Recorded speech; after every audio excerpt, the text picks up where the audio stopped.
Rows revenue కోర్టులో మరోసారి కవితకు నిరాశ ఎదురైంది. ఢిల్లీ లిక్కర్ కేసులో 3 రోజుల పాటు సిబిఐ కస్టడీకి అప్పగిస్తూ ఉత్తర్వులు ఇచ్చింది. రేపటి నుంచి ఈ నెల 15 వరకు కవితను విచారించనుంది సిబిఐ.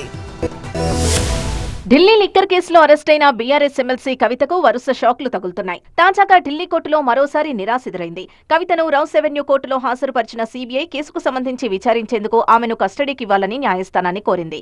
ఈ క్రమంలో కవిత కస్టడీపై వాదనలు జరిగాయి. కవిత అరెస్ట్ అక్రమం అంటూ ఆమె తరపు లాయర్ విక్రమ్ చౌదరి వాదించగా, లిక్కర్ స్కామ్ కేసులో కవితనే ప్రధాన సూత్రధారని సిబిఐ ఆరోపించింది. ఇరు వర్గాల వాదనలు విన్న Rouse revenue court special judge Kaveri Baweja CBI వాదనలతో ఏకీభవించారు. ఈ మేరకు సిబిఐ కస్టడీకి రౌస్ రెవెన్యూ ప్రత్యేక కోర్టు అనుమతిచ్చింది.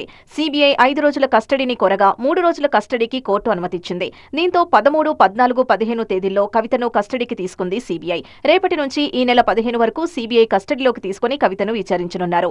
దీనికోసం సిబిఐ హెడ్ క్వార్టర్స్ కు కవితను తరలించారు. ప్రతిరోజు సాయంత్రం 6 గంటల నుంచి 7 గంటల వరకు న్యాయవాదులు, కుటుంబ సభ్యుల్ని కలిసేందుకు అనుమతి ఇచ్చింది కోర్టు.